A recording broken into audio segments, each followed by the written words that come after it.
What's up, guys? I'm the Comics Kid 2099. Today I'm filming from a slightly different angle, so you can see some of the books that are on this wall over here. Just a few of them. You can just barely see a few tiers of the X-Men shelf over there. Today I wanted to talk about a book that I read recently, Frankenstein and the Agents of S.H.I.E.L.D., Volume 1. This is titled War of the Monsters. This is part of DC's New 52 reboot. This was, I guess, the first wave of the New 52, and I'm a big fan of the character of Frankenstein, specifically from Grant Morrison's Seven Soldiers of Victory kind of mega series, which I talked about that a little bit when I reviewed Demon Knights Volume 1. The Shining Knight from Demon Knights first appeared, at least that version of the Shining Knight first appeared in Morrison's Seven Soldiers. Well, this version of Frankenstein first appeared in Morrison's Seven Soldiers also. And this is it's a pretty good book. I'm going to go ahead and say that. If you are a fan of Hellboy, I'm going to say something controversial. This is Hellboy, but better. I think I've said this before on this channel. I don't really remember if I said it here specifically, but I have said this. I'm not a huge fan of Hellboy from the comics. I think I first became familiar with Hellboy through the first movie. I watched that movie, I really enjoyed it, and then I went and read a few of the books, and I read the first 8 volumes of Hellboy from the comics, and I just didn't get into it. It was all very plot-driven. After 8 volumes, I couldn't tell you a single thing about any of the characters other than things that they did that concern the plot. And this is not a review of Hellboy, but I just wanted to say I'm not a huge fan of the Hellboy comics. This is basically, though, the Hellboy concept and character and premise done at DC Comics and done a little better. I could go ahead and tell you a few things about the character of Frankenstein, or he's called Frankenstein here, but you know, in real outside of DC Comics, it's Frankenstein's monster, whatever. I could tell you some things about the character of Frankenstein. I really wouldn't be able to tell you anything about the character of Hellboy. I could also tell you some things about S.H.I.E.L.D., which is the agency that Frankenstein works for. S.H.I.E.L.D. is kind of the equivalent to the BPRD. There's a lot of interesting stuff going on here, and this is only, I think, 6 issues. I don't think it's more than that. Now I'm going to look it up just so that I can be sure. It's 7 issues. Okay, I was mistaken. The premise here is not a very complex one. S.H.I.E.L.D. is a government agency that is in the practice of protecting the world, and we are told, as of the New 52 reboot, that superheroes have only been a public thing for the last 5 years or so. But S.H.I.E.L.D. has been active a lot longer than that, and they were just acting in secret. So we really don't know how long the agents of S.H.I.E.L.D. have been around, but we know at one point Frankenstein was involved in Vietnam.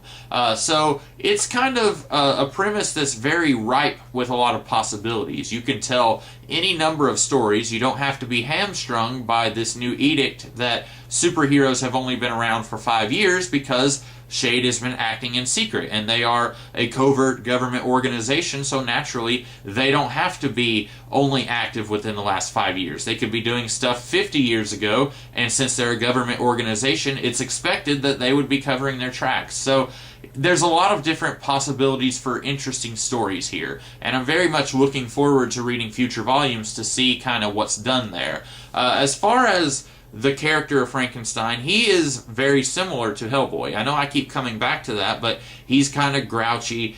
He doesn't really like his boss. He doesn't really love his job. He just does it just because. And that's kind of like the Hellboy from the movies, and also a little bit the Hellboy from the books, I guess. We also have, let's see, is she on here? His ex-wife, the Bride.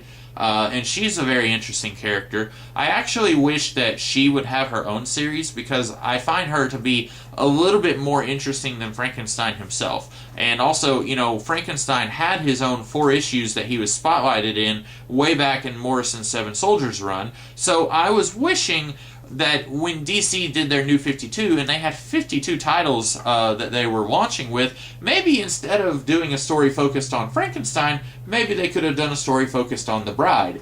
Just do everything that this story does, but instead of it being focused on him, have it be focused on her. I think that would have been neat. As is, she's in every issue of this, I think, or almost every issue. But she just doesn't have a whole lot to do. And that's a shame because I liked her even more than I did Frankenstein. And we also get a update on the concept of the Creature Commandos, which I know next to nothing about any war comic, but if I'm not mistaken, the Creature Commandos was a series probably from like the 70s, and it was basically a war comic with monsters as soldiers fighting in the war. I think it might have been set in World War II, if I'm not mistaken. And basically this says, well, we've already got Frankenstein, who was used in Grant Morrison's run as a demon hunter type character who works for the government. Why don't we have some other movie monster type characters working with Frankenstein? So we have this ancient mummy guy. We have this soldier who has been turned into a werewolf, and he's permanently a werewolf. He's not like, I'm a human and then I become a werewolf and I become feral. He's intelligent. And then we have this man-bat type creature, and they specifically say that his DNA has been mixed with the man-bat serum from Batman. And so we got some interesting team dynamics going on here. So if you're not very interested in the character of Frankenstein, there's other possibilities here. There's some other interesting characters. Specifically, I would say the bride, and I don't remember her name, but there's a sea monster type lady who she's sort of the one who is in charge of turning these humans into monsters, and she did this to herself because, as she said, she wasn't going to do something to somebody that she wasn't willing to do to herself. And so her and the bride are probably the two most interesting characters. And then we also have Father Time, the little girl in the domino mask right there. Father Time has been around for a little while, first appearing, I want to say, I don't think Father Time was actually in the Seven Soldiers story. I think Father Time appeared separately.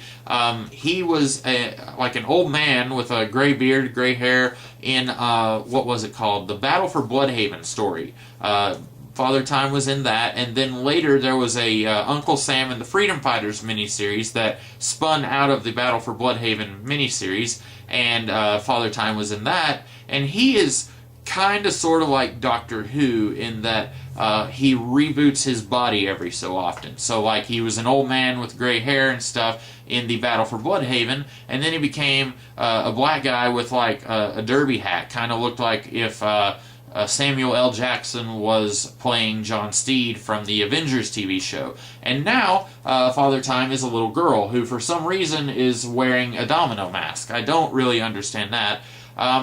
It's a fun little twist on the character, who's basically a Doctor Who type character whose body regenerates every so often. We are told here that it's once every decade. I don't know if that was ever established in the other stories that Father Time appeared in, but one thing, if you are a fan of the character of Father Time from before, like the Battle for Bloodhaven and Uncle Sam and the Freedom Fighters, this character is pretty different here. In those past stories, Father Time was much more morally ambiguous, and even at times very villainous. Here, Father Time is pretty much a good guy. There's only one time where she uses Frank and isn't really very forthcoming with Frank on what the mission is, and she has an ulterior motive that she wants to achieve, and she's not telling Frank what that's about. But even then, she's not nearly as villainous as the character used to be in those previous stories. So if you're a fan of the character as he was, say, 10 years ago, you might not be as much of a fan of the character now. But I'm not against that because this is a reboot, and in a reboot you can do whatever you want. We also have Ray Palmer, the Atom. He's not on the cover here. I don't know if I could find him very quickly, but yep, here he is. Not a great picture of him. Let me see. Can you see him? I can't see if you can. Well, he's in there. I can't get in the frame and see if you could see him. He works for Shade, and interestingly enough, he is not a superhero in the New 52. I don't think the New 52 has made him into a costumed crime fighter. And honestly, I'm okay with that. I was never a giant Ray Palmer fan. It's not that I was against the character, it's just that I didn't find him interesting. I was much more of a fan of Ryan Choi, who was the all-new Atom from, I guess, after Infinite Crisis. But the idea of you have this guy, he's still a scientist, that part of his character is still here, and he's working with a mad scientist club, basically, and he's using his theories about white dwarf star matter to shrink stuff and all that. He's using that. He's just not putting on a costume and punching bad guys. He's using it in more of a scientific kind of way. And I find that to be interesting because he's a character who is so low on the totem pole of importance that he doesn't have to be exactly like he was before the New 52 reboot. And I'm fine with that change. That's one that doesn't really bother me that much. Go ahead and pick this up. I'm going to go ahead and just thoroughly recommend this. I think it's a pretty good book. I know I've been kind of scatterbrained with this review. I didn't really know what to say about it.